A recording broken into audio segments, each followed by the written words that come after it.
तो गुरुदेव कहते हैं सबसे पहले कहा कि पवन को नमन करना, दूसरा पानी। आज चिंतित हैं सरकारें कि इनको प्रदूषण से मुक्त कैसे किया जाए, जल प्रदूषित हो रहा है, यहां तक कि पाताल का जल भी प्रदूषित होने लग गया है, पवन वायु प्रदूषित हो गई है। वायु प्रदूषण को रोकने के लिए पेड़ों को लगा करके गुरुदेव ने उस समय भी प्रारंभ किया था। और गुरुदेव ने तो हमारा अंतिम संस्कार भी बतलाया कि आप भूमि दाह कीजिए ताकि उस धुएं से किसी भी प्रकार का रोग ना फैले, किसी भी प्रकार की कोई बीमारी ना हो, पर्यावरण प्रदूषित ना हो। तब भगवान ने कहा कि आप भूमि दाग दीजिए। और हमारा अंतिम संस्कार भी भूमि में होता है। पर्यावरण के प्रति, वायु के प्रति बड़े सचेत थे गुरु महाराज जांबोजी, और उन्होंने अपने भक्तों के लिए यह आवश्यक रखा कि आप वृक्षों का लीलो रूख न गावे, हरे वृक्षों की रक्षा करने का संकल्प गुरुदेव ने प्रदान किया। तो दूसरा है पानी। पानी के बिना भी जल है तो कल है, ये हम सब लोग जानते हैं। जल के बिना जीवन नहीं है, पवन के बिना प्राण नहीं, तो जल के बिना जीवन नहीं। जल है तो कल है, तो उस जल को शुद्ध रखने का हमारा संकल्प बनता है। जल की पूजा कोई धूप बत्ती आरती से पूजा नहीं की जा सकती, केवल वो ही पूजा नहीं मानी जाती है। यदि आप स्नान करने के लिए 2 बाल्टी पानी यूज करते हो और डेली का यदि 2 जग भी कम पानी काम में लेते हो, तो ये भी तो जल की पूजा ही है। जरूरत से कम जल लेना, ये जल का पूजन है, जल का संरक्षण है। और गुरु महाराज जांबोजी ने जल संरक्षण के लिए उस समय कितने कदम उठाए थे। जगह जगह जांबूलाव का तालाब खुदवाया, झाली रानी ने तालाब खुदवाया, और भी जल संरक्षण के लिए कितने प्रयास गुरु महाराज जांबोजी ने किए थे। वो इसी बात को दर्शाते हैं कि हम जल को प्रदूषण से मुक्त रखें।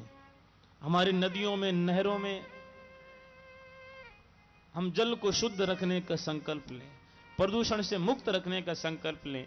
ये जल की पूजा है। पवना पानी नवन करंतो, पवन और पानी 2 देवता ये बतलाए, एक विष्णु बतलाए। 5 देवताओं को प्रधान माना गुरु महाराज जांबोजी ने, और आगे बतलाया चंदे सूर्य शीश निवंतो, चंद्रमा और सूर्य को वंदन करो। सूर्य के बिना प्रकाश नहीं मिलता, और चंद्रमा के बिना रस नहीं मिलता। वनस्पतियां सारी नीरस होती है, और हमारे जीवन में भी रस चंद्रमा की कृपा से ही आता है। यदि किसी का जीवन नीरस हो, फीका हो, तो जीवन जीने में कोई आनंद नहीं रहता है। जीवन जीने का आनंद तब आता है जब उसमें रस हो, और वो रस मिलता है चंद्रमा से। तो गुरुदेव कहते हैं चंद्रमा को शीश झुकाओ और सूर्य को भी शीश झुकाओ। उस समय ये बड़ी कट्टरवादिता थी कि हिंदू है वो सूर्य को नमस्कार करेगा, मुस्लिम है वो चंद्रमा को शीश झुकाएगा। लेकिन गुरु महाराज जांबोजी ने इस कट्टरवादिता को दूर करते हुए कहा कि जो आपको दे रहे हैं उनके आगे सिर झुकाओ। ये नहीं है कि हम हिंदू है तो सूर्य हमारा है, हम मुस्लिम है तो चंद्रमा हमारा है। वो तो हम सबके हैं। जो हमें प्रदान कर रहे हैं उनके प्रति कृतज्ञ रहो। चंद्रमा और सूर्य, इन दोनों को भी शीश झुकाने का गुरुदेव की वाणी आदेश करती है। और फिर कहा विष्णु सुरापोय पूछ लहन, तो स्पष्ट नाम लेते हुए गुरुदेव कहते हैं कि विष्णु भगवान का वंदन करना, अपने स्वामी के प्रति कृतज्ञता, और उस विष्णु भगवान जिन्होंने शरीर सृजित करके हमें इस संसार में भेजा, उनके प्रति भी कृतज्ञता। यह भगवान की वाणी हमें उपदेश देती है। स्वामी पवना पाणी नवन करंतो, चंदे सूर्य शीश लहंतो, विष्णु सुरा पोह पूछ लहंतो। पोह किसे कहते हैं? जब सूर्य उदित होता है उस समय की जो काल होती है उसको पोह कहते हैं, प्रभात।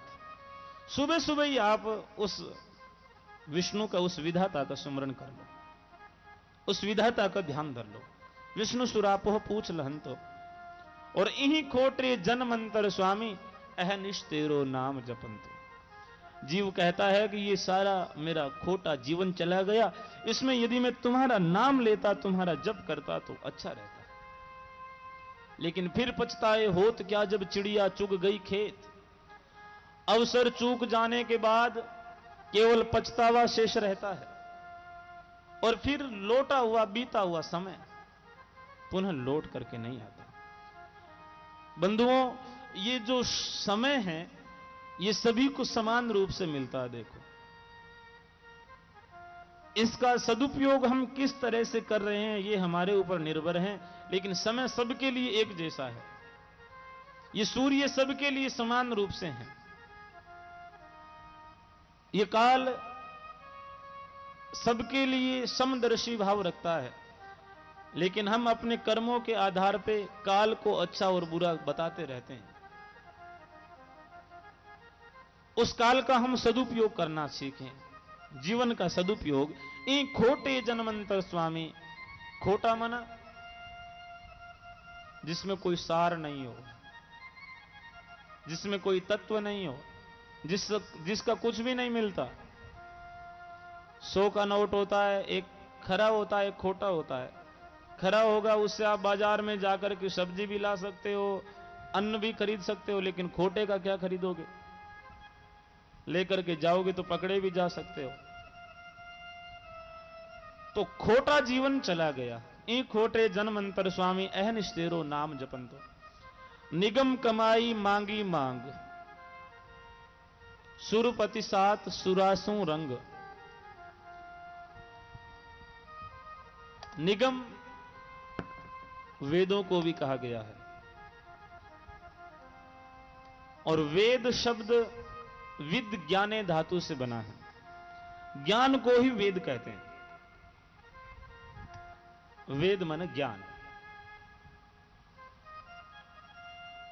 निगम कमाई मांगी मांग, हमारे जीवन की जो मांग है, जीवन की जो आवश्यकता है, वो ये है कि हम वेदों के ऊपर चलें, वेदों के ज्ञान के हृदय में धारण करते हुए जीवन को यापन करें। सुरपति सात सुरासु रंग। सुरपति देवताओं के पति भगवान विष्णु, उनके साथ में रह करके देवीय रंग हम अपने जीवन पे चढ़ाएं। आसुरी रंग नहीं, देवी संपदा हम जीवन में अपनाएं। सुरपति सात सुरासु रंग, निज पो खोज दियाइए, और भोम भली कृषाण भी भल्ला। भगवान कहते हैं हम देवीय संपदा के साथ में हमारे मानस में देवीय संपदा रखें, और निज पो खोज दियाइए। अपनी अपनी प्रभात, अपनी अपनी सुबह हम सब अपनी अपनी सोच के साथ में प्रारंभ करते हैं, लेकिन हमारी यदि सोच अच्छी होगी, विचारधारा अच्छी होगी, थिंकिंग अच्छी होगी, तब जीवन भी हमारा सफल होगा। गुरुदेव उदाहरण देते हुए कहते हैं, भोम भली करसाण भी भल्ला। भौम मना भूमि, अच्छी भूमि हो, भली भूमि हो, और कृषाण भी भल्ला, किसान भी यदि भला हो। भौम भली कृषाण भी भल्ला, बूठो है जहां बाइये। बूठो मन बरसात होना, बरसात हो रखी है, खेती आपके पास में अच्छी है, किसान भी अच्छा है, तो अवश्य ही वो खेती करेगा, उस अवसर से चूकेगा नहीं। बूठो है जहां बाइये, कृष्ण करो स्नेही खेती, तिसिया साग निपाई। हे कृष्ण, हे किसानों, तुम स्नेह की खेती करो। हमारा जो जीवन है, उदाहरण देते हुए कहा कि जिस प्रकार वर्षा होती है, वर्षा से अच्छा किसान अपने खेत में अच्छी फसल बोता है, वैसे ही हम भी अपने जीवन में स्नेह की खेती करें, प्रेम से जीवन को जीवें। और प्रेम बहुत बड़ी चीज होती है। प्रेम से हमारा जीवन, जितने भी हमारे जीवन में घृणा, द्वेष, राग इत्यादि आए हैं, ये प्रेम के अभाव के कारण आए हैं। हम प्रेम से यदि जीना सीख लें तो समझो कि हमारे जीवन में किसी से लड़ने की, झगड़ने की जरूरत ही नहीं। हम एक दूसरे की बात सहन करना सीख लें तो हमारे जीवन में स्वर्ग बन सकता है। एक घर में नई नई बहू गई थी। वहां जाए तो सासू बहू का झगड़ा तो होता ही है, दोनों का अस्तित्व की लड़ाई है। सासू चाहती है कि बहू को मैं बांध के रखूं, और बहू चाहती है कि मैं अपना घर छोड़ के इस नए घर में आई हूं, कुछ तो मेरे को सम्मान मिले। और दोनों के जब अहम आपस में टकराते हैं तब युद्ध होता है।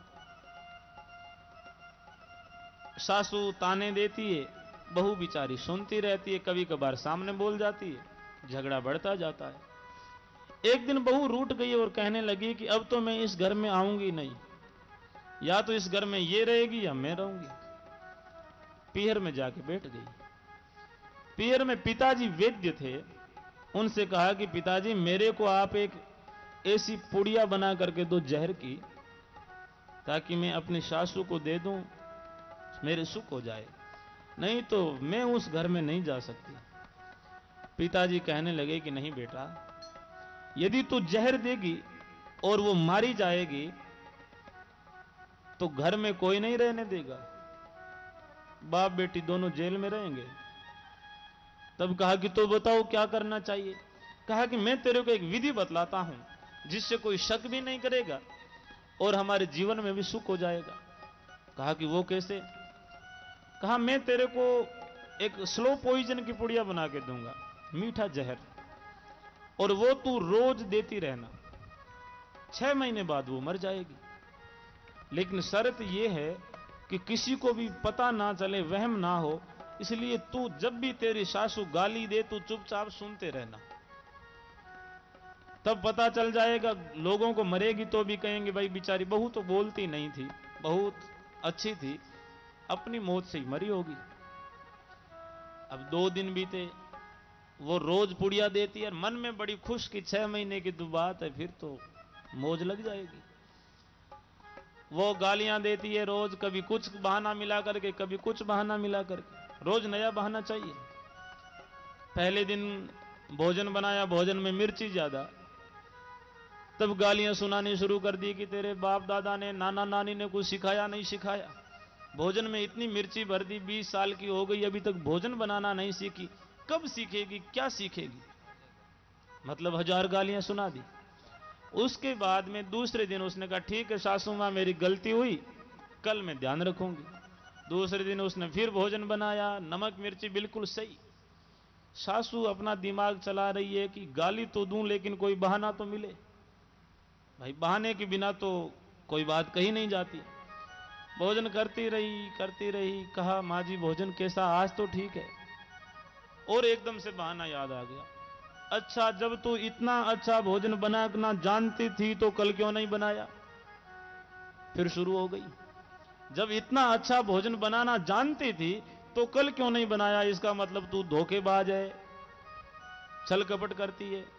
वो हाथ जोड़े खड़ी है, ठीक है कोई बात नहीं, ध्यान रखूंगी, आगे से धोखा नहीं करूंगी। अब सासू मन में सोच रही है कि इतनी ये बदल कैसे गई। सासू नहीं चाहती कि मेरी बहू ये सुधरे, वो चाह रही है कि बस झगड़ा होता रहे, मैं कहूं और ये चिढ़े, और किसी को कहो कोई चिढ़े ही नहीं तो फिर तो कहने का कोई आनंद ही नहीं है। 2 महीने हो गए, वो कह कह के थक गई, लेकिन बहू सामने कोई जवाब ही नहीं दे रही, और बहू मन ही मन ये सोच रही है कि 6 महीने की तो बात है, सुन सुना के फिर तो पीछा छूट जाएगा। 2 महीने के बाद में सासू मन में सोचने लगी कि अब तो इसको कहने को कोई फायदा ही नहीं है, चाहे दीवार को कहो चाहे बहू को कहो। जब सामने जवाब नहीं मिले तो उसने कहना बंद कर दिया। और 3 महीने 4 महीने बाद पिताजी मिलने के लिए गए कि बेटा कैसी है, घर में कोई आवाज नहीं, इतनी साइलेंस, क्या मामला है। कहा कि बस उस पता नहीं उस दवाई का असर है, पुड़िया का, अब तो बोलना ही बंद कर दिया है, और अब तो बेचारी इतनी सीधी लगती है, मेरे को भी दया आ रही है, बेचारी को मार के क्या करना, जीते रहे तो ठीक है। बाप ने कहा कि बेटा अब ये मरेगी नहीं, ये कई साल और जिएगी। कहा क्यों। कहा कि मैंने जो पुड़िया बना करके दी थी वो कोई जहर की, स्लो पॉइजन की नहीं थी, वो तो मैंने मीठी चीनी की पुड़िया बना के दी थी, लेकिन तेरा व्यवहार मधुर हो गया तो जीवन, किसी से शत्रुता रखने, किसी के मरने की कामना हम क्यों करें। प्रेम होना चाहिए, एक दूसरे की बात सुनने की शक्ति होनी चाहिए। हम एकदम से उफन जाते हैं, उफनते हैं तो बात फिर धीरे धीरे आगे बढ़ती जाती है। गुरुदेव कहते हैं कृष्ण करो स्नेह ही खेती, स्नेह की खेती करो, तिसिया साक निभाइए। और लुण चुन लियो मुरातब कियो, कण काजे खड़ गाइए। जब खेती पक गई तब सारा इकट्ठा कर लिया खेती सुखा करके, और फिर कण काजे खड़ गाइए। कण के लिए क्या करते हैं? खड़ को गाते हैं। खड़ कहते हैं वो लाटा इकट्ठा करते हैं, फिर ऊंट वगैरह से पहले वो गाते थे उसको, या लाठी से कूट के जो भी हम करते हैं। कण काजे खड़ गाइए, कण के लिए ही तो ये सारी परिश्रम किए, दाने के लिए ही तो करी। 4 महीने खेती करी, खेती की रखवाली करी, उन सारे के पीछे एक ही बात थी कि 2 बारी अनाज हो जाए। कण के लिए सारा परिश्रम किया। तो कण काजे खड़ गाइए, कण के लिए हमने सारे इस खड़ को गाया, यानी सारे जीवन को हमने इसलिए जिया कि हम जीवन से मुक्ति को प्राप्त कर लेंगे, जन्म मरण के बंधन से छूट जाएंगे। और आखिर में जब वो कण भी ना मिले तो सारी खेती करने का फायदा क्या? हम अपने खेत में वही तो खेती बोते हैं जिनसे कोई अनाज मिलता है, नहीं दूसरे बीज तो हम नहीं लगाते। कण के लिए ही खेती की जाती है। कण तुस झेड़ो होए नवेड़ो, गुरुमुख पवन उड़ाइए। और ये कण और तुस दोनों का जो आपस में जोड़ है, आपस में जो दोनों मिले हुए हैं, चांचड़ार बाजरी या फलगटी और मोठ आपस में मिलूड़ा हुए, तो बाने अलग करने वास्ते एक चीज की और जरूरत पड़े। कहां की जरूरत पड़े? हवा की जरूरत पड़े। हवा नहीं चाले तो अलग को होवे नहीं। दोनों को अलग करने के लिए हवा जरूरी है। तो कण तुस झेड़ो होए नवेड़ो, गुरुमुख पवन उड़ाइए। अब गुरु की आवश्यकता पड़ती है सार और थोथे को अलग करने के लिए कि सार क्या है और थोथा क्या है। गुरुमुख पवन उड़ाइए। गुरुदेव कहते हैं कि गुरुमुख के पवन से आप सार को तो अपने पास में रख लो और थोथे को उड़ा दो, जो पशुओं के काम आएगा। जो चीजें तुम्हारे काम की है उन्हें तुम काम में लो, और जो पशुओं के दूसरों के काम के उनको दूसरों के लिए छोड़ दो। कण तुस झेड़ो होए नवेड़ो, गुरुमुख पवन उड़ाइए। पौना डोले तुस उड़ेला, कण ले अर्थ लगाइए। फिर तुस को तो उड़ा दो, और जो कण शेष बचा है उस कण को लेकर के अर्थ लगाइए, यानी अपने काम में ले लो। कितना सरल तरीके से समझाया, क्योंकि किसान लोग इस चीज को आसानी से समझ लेते हैं। दूसरी बातें, दूसरा उदाहरण उनके समझ में आए या ना आए, लेकिन यह सहज में समझ आता है कि आप जो कण है काम का उसको लेकर के अपने अर्थ में लगा लो, और दूसरी जितनी भी चीजें हैं वो सब दूसरों के काम की है। हमारे जो मूल उद्देश्य है वो है हमारा अर्थ। तो जीवन में भी जो सारभूत बातें हैं उनको हम अपने जीवन में अपनाएं।